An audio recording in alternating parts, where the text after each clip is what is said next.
Вы, наверное, обращали внимание, что в жизни, особенно когда речь идет о бизнесе, о создании компании, масштабе расширения, мы сталкиваемся с каким-то странным феноменом. Мы видим, что ребята, назовем их условно троечники, те, кто, я называю троечниками, не тех, кто обязательно плохо учился, но также тех, кто не получил какого-то формального образования или поступил в какой-то колледж, вуз и не закончил его, не доучился. Я условно в этом видео называю троечниками, скажем так, тех, кто не блистал какими-то потрясающими оценками, красными дипломами и чем-то таким, и не старался учиться очень прилежно, следуя, установленным в обществе правилам и стараясь, так сказать, получить красный диплом в школе, потом, закончить с отличием вуз и все такое. Я называю их троечниками. Но почему эти люди зачастую преуспевают в бизнесе?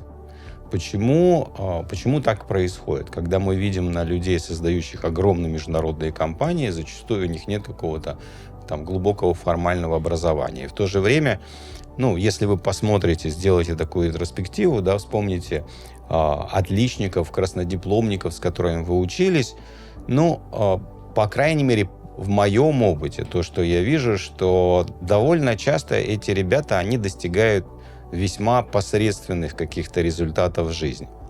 Далеко не всегда они преуспевают.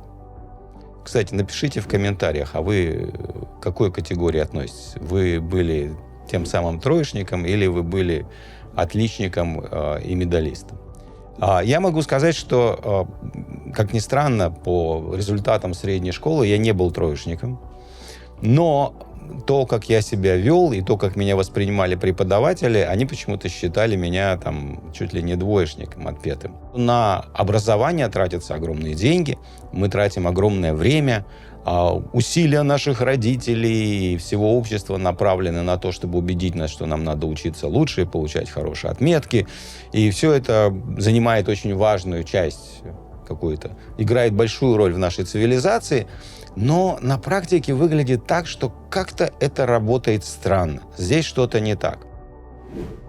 Первая причина, с моей точки зрения, заключается в том, что современная система образования, существующая и существовавшая тогда, когда я учился в школе, а потом в высшем военном училище, в академии, вот эта система формального образования, она вообще не ориентирована на развитие интеллекта, сообразительности, способности решать задачи. И она не ориентирована на развитие индивидуальных способностей. Каждый человек индивидуален, у каждого есть свои способности, у каждого есть свои таланты. Но давайте говорить честно. Существующая система образования, она больше ориентирована на то, чтобы человек запоминал какой-то объем информации и правильно отвечал на вопросы. И правильно отвечал на вопросы тестов и на вопросы учителя. Понимаете, это довольно фантастическая вещь.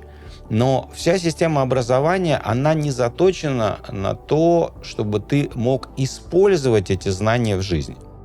В самом лучшем случае нам дают какие-то практические задания, хотя, если говорить о школе, с этим всегда было очень слабо.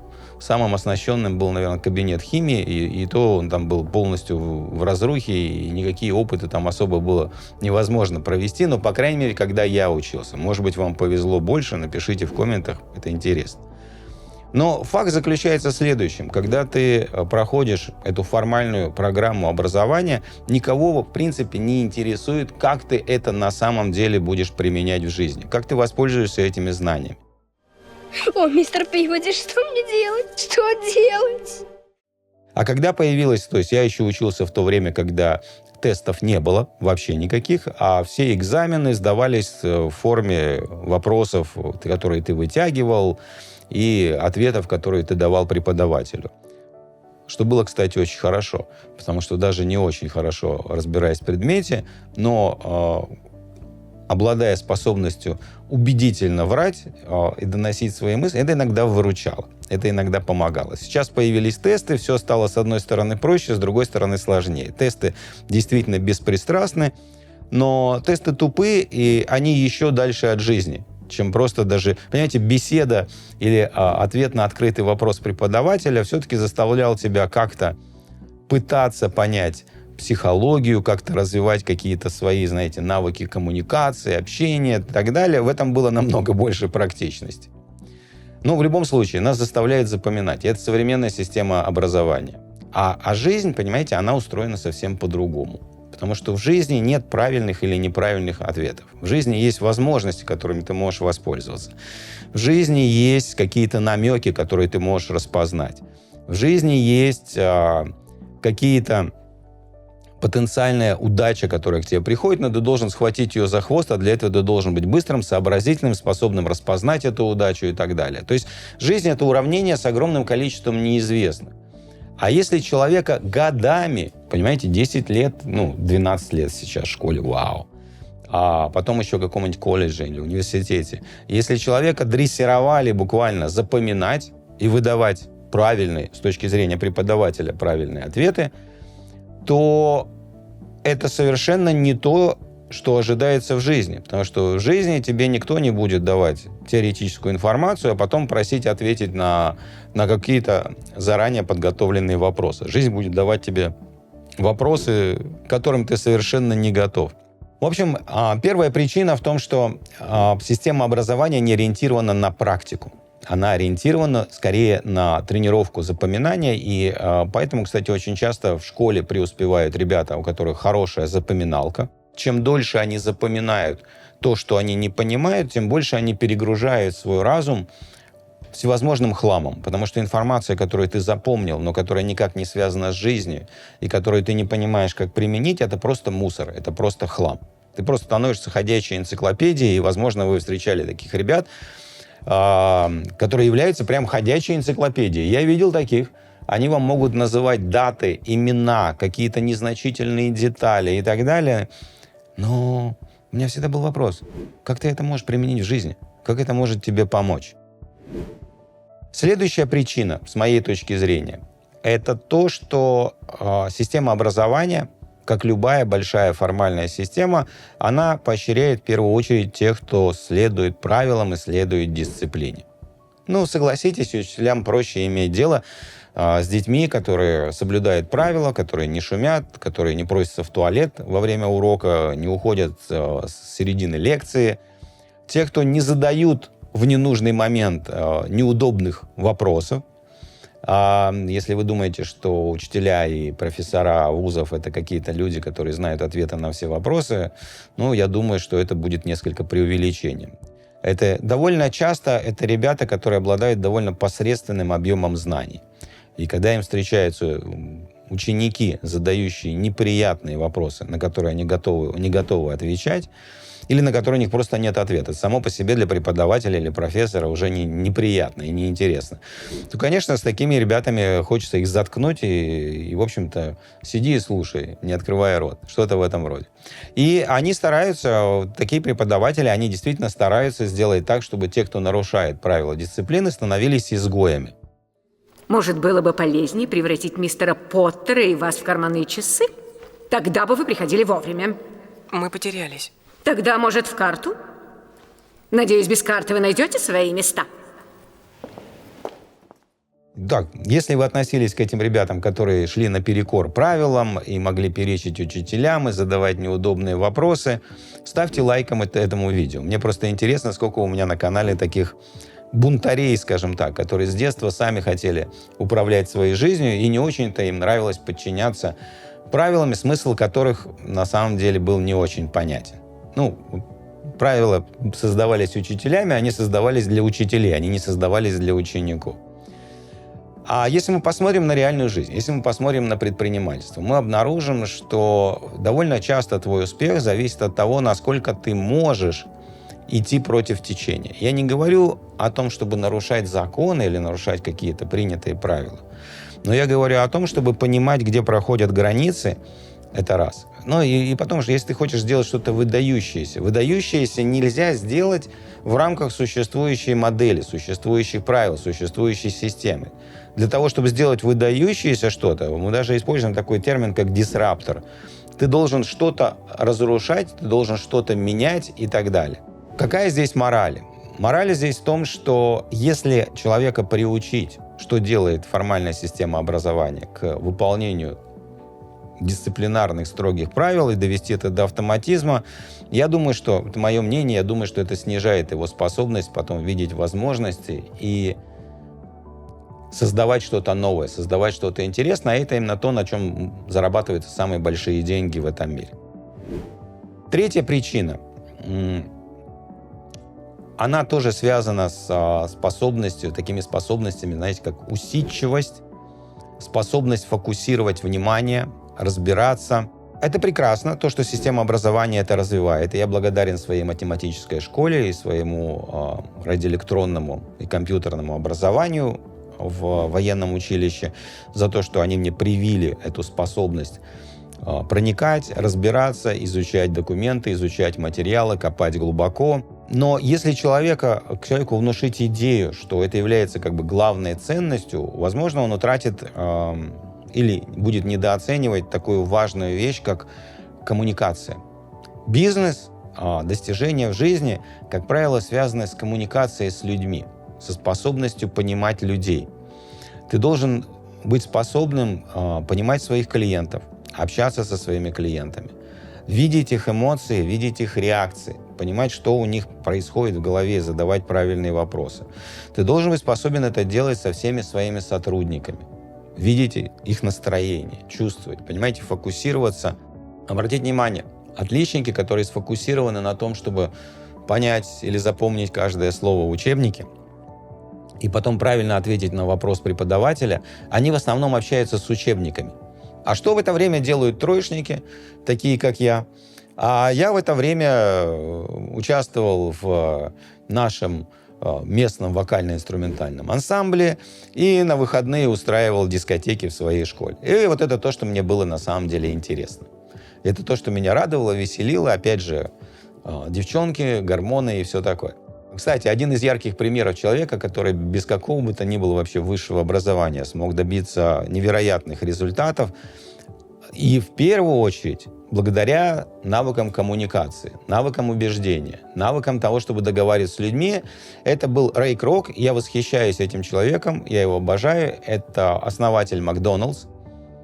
Строго говоря, он не был основателем Макдоналдс, потому что основателем Макдоналдс были братья Макдональд. А Рэй Крок, он был комми-вояжером. Повышая предложение, вы повышаете спрос. Спрос предложения. Курица и яйцо. Улавливаете логику? Вижу, что да, ведь вы человек дальновидный и оцените идею, сулящую прибыль. Нет, но спасибо за труды. Понимаете, он начал строить свою карьеру изначально как какие-то продавец бумажных стаканчиков и всевозможных материалов и оборудования для кафе и для ресторанов. И надо отметить еще одно. Он начал работать с братьями Макдональд, а у него возникла идея сделать из этого франшизу. Но надо отметить еще одну вещь. Он был не первый, кто с братьями Макдональд хотел сделать франшизу. До этого у них была пара попыток, когда они пытались сделать франшизу, и ничего, собственно говоря, не получилось. Но именно благодаря своим коммуникативным навыкам, благодаря вот этому развитой способности общения, создания договоренности с людьми, он убедил братьев Макдональд. У него не было денег совершенно.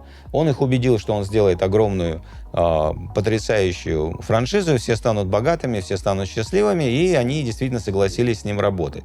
И благодаря вот этому таланту они какому-то формальному образованию, глубине знаний и пониманию, как говорится, теоретической физики и высшей математики, он построил одну из самых успешных и дорогих марок в мире среди ресторанов быстрого питания.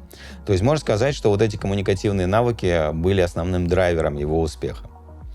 Поэтому совершенно не обязательно, что наша принятая система образования, где мы должны сидеть ровно, быть сфокусированы на книжках, учебниках или преподавателе, следовать правилам, это то, что способствует развитию предпринимательских талантов. Да? Потому что Рэй Крок, по-видимому, развивал свои предпринимательские таланты только на переменах, только вне школы, что-то в этом роде. Следующая причина, почему, с моей точки зрения, у троечников, которые не очень сильно зациклены на всех этих формальностях и проблемах, зачастую больше шансов, чем у отличников, она связана с тем, что, понимаете, школа университеты и колледжи учат нас определенной модели мышления, определенным понятиям правильного и неправильного. И они делают хорошую работу, в целом они делают хорошую работу. Но когда дело доходит до реальной живой жизни, мы видим следующий феномен.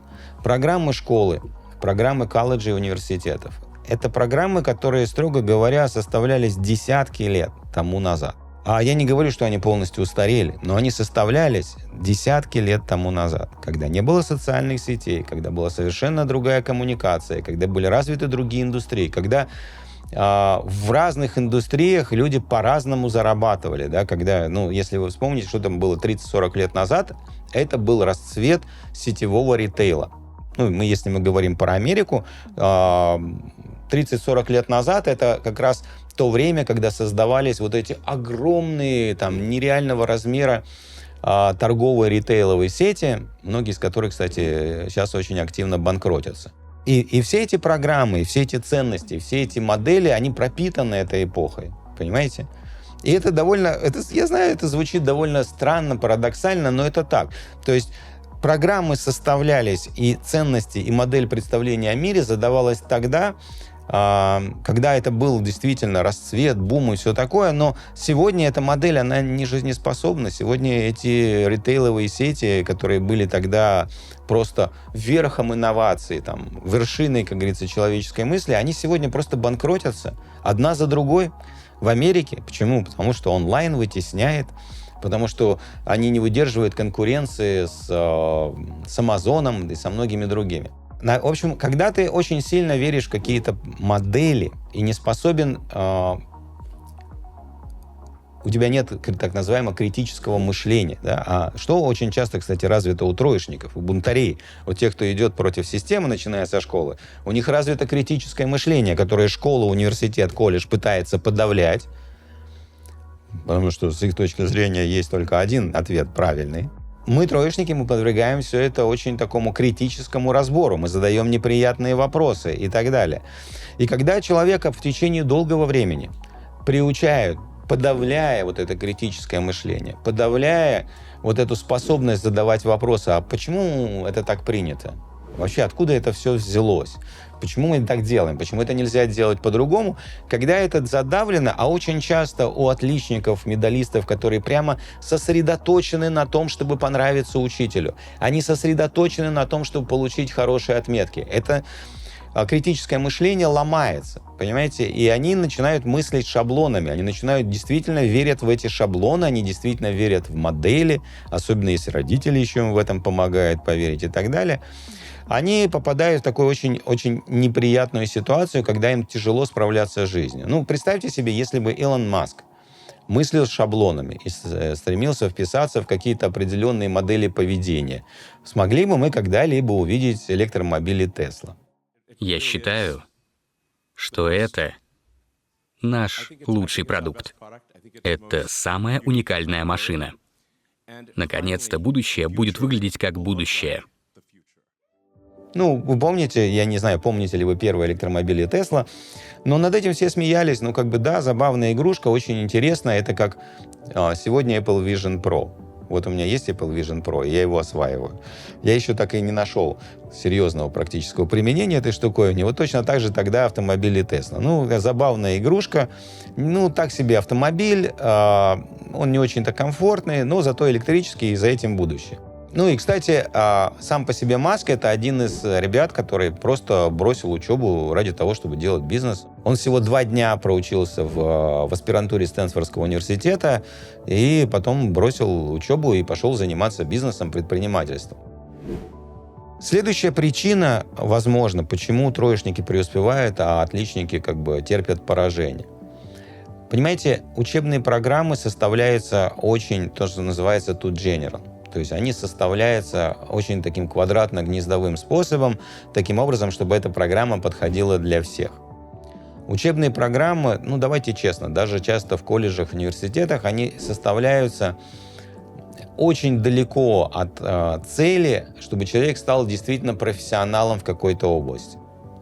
И я уже не говорю о средней школе. Средняя школа — это вообще такое general education, то есть общее образование, и там нет никакого фокуса, в принципе, на то, чтобы человек стал там что-то делать, чем-то заниматься. Независимо от того, какие у тебя таланты, независимо от того, какие склонности, независимо от того, какие у тебя цели в жизни, что ты хочешь делать, ты получаешь, в общем-то, стандартизованную программу.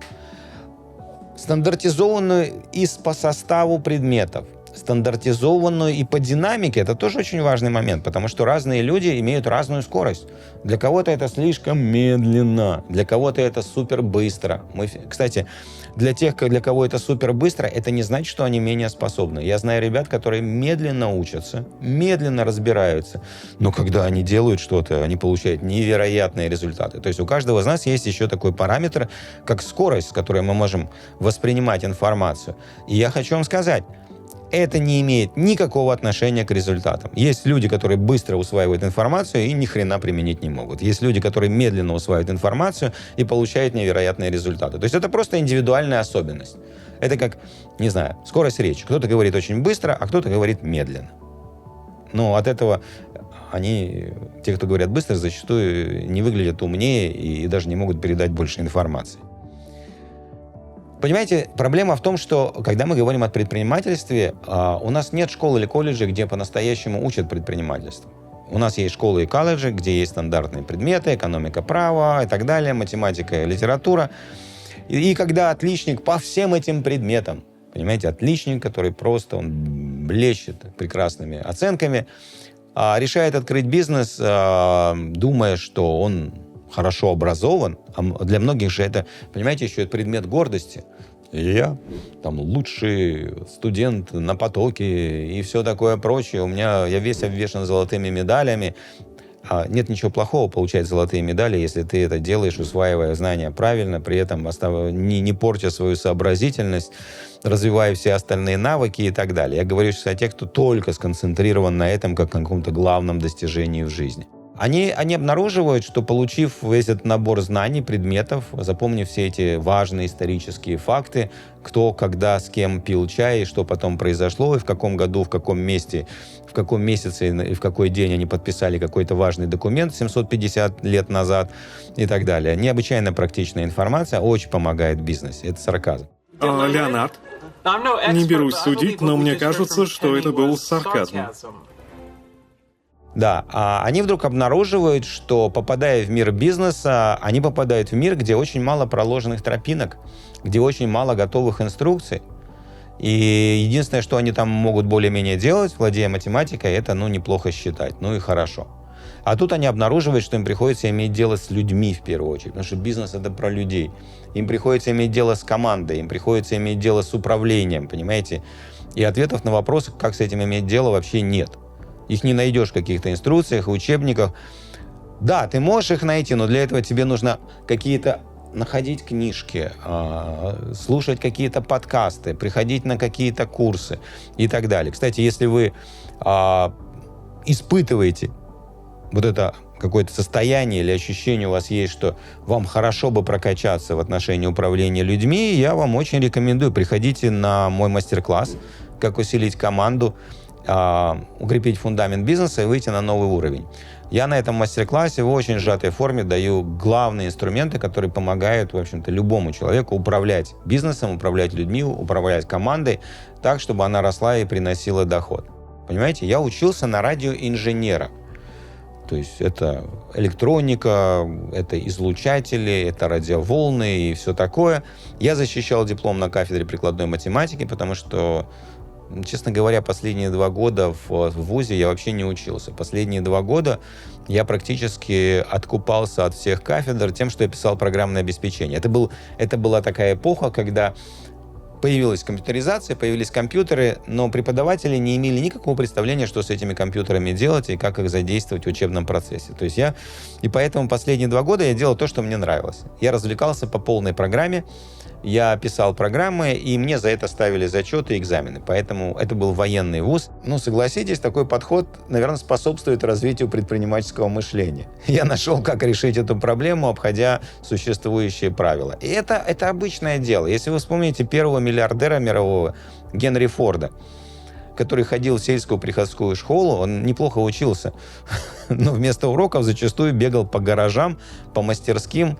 Его интересовала механика, железяки. Ну, кого из мальчиков не интересует железяки, да? В 16 лет Генри уже уехал из дома, бросил школу и пошел, значит, учеником машиностроителя в Детройте.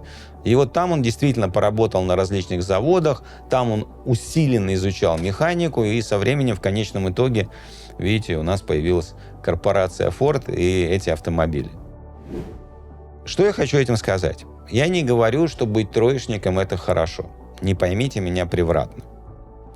Но с точки зрения развития предпринимательских способностей, лучше уж быть троечником, который увлеченно занимается тем, что его интересует, естественно, чем-то созидательным, чем-то, что является применимым в жизни, потому что тогда больше шансов добиться результатов и принести пользу себе, своей семье, всему человечеству. Я не говорю о том, что отличник – это плохо, но плох тот отличник, и, скорее всего, это очень разрушительно для разума этого человека, если он является отличником через то, что он просто зубрит, запоминает, старается понравиться учителям и следовать всем правилам, при этом не развивая в себе вот эту способность интересоваться тем, что можно применить в жизни. Вот эта система ценностей, стоит ли уделять время этому предмету или постараться как-то слить его, получить какую-то отметку и получить дальше, она зависит от того, насколько этот предмет применим в жизни. Насколько действительно он соответствует моим талантам, тому, как я буду действовать, и насколько он действительно мне поможет сделать что-то полезное в жизни, сделать какую-то хорошую компанию, заработать денег, принести пользу людям. Поэтому каждый раз, когда ты что-то изучаешь, изучение любого предмета – это то, что я делаю по сей день. Я всегда начинаю с вопроса, как я собираюсь это применить, как это изменит мою деятельность. Согласно, кстати, отчету Guardian Financial, среди предпринимателей США очень разный уровень образования. Примерно 30% предпринимателей – это люди, которые закончили только обычную среднюю high school, то есть среднюю школу. Обычное, general, формальное общее образование. 31% предпринимателей Соединенных Штатов имеют степень младшего специалиста. Значит, что такое младший специалист? Это то, что у нас называется associated degree. Это уровень профтехучилища. Так, если представить себе хорошее профтехучилище, в котором есть там, скажем, двухлетние курсы, механика, двухлетние курсы сварщика и так далее, то есть вот это вот примерно тот уровень. Только 17% предпринимателей в Штатах имеют степень бакалавра, то есть это то, что у нас считается высшее образование, а 18% имеют степень магистра, а 4% предпринимателей имеют, если переводить на русский, это кандидат наук или выше. То есть, обратите внимание, подавляющее большинство предпринимателей имеют образование школы или имеют образование на уровне профтехучилища. Кстати, в этом же докладе говорится, что формальное образование, особенно высшее образование, возможно, не так важно для предпринимателей, как для обычных сотрудников. Это феноменально просто. Вот это то, что я люблю, понимаете? Не так важно для предпринимателей. То есть они не смотрят с точки зрения... Скорее, оно не так важно для того, чтобы стать предпринимателем. Но для обычных сотрудников это по-прежнему важно. И это то, о чем я хотел вам сказать. И этот отчет от Guardian Financial это подтверждает.